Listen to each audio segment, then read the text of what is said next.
นี่อะไร ทะลึ่งเล่นก็ผู้ใหญ่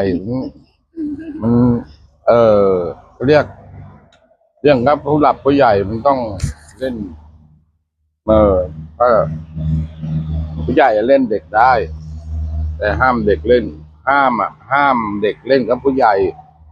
ผู้ใหญ่เล่นก็เด็กได้รู้ไหมมันมองดูไม่ดีได้ อืมอย่างเนี่ยอือหือ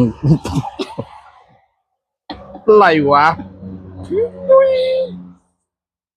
เละๆอ่ะ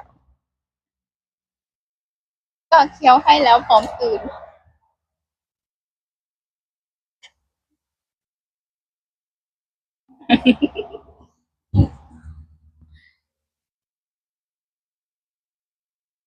อะไรโอ้โห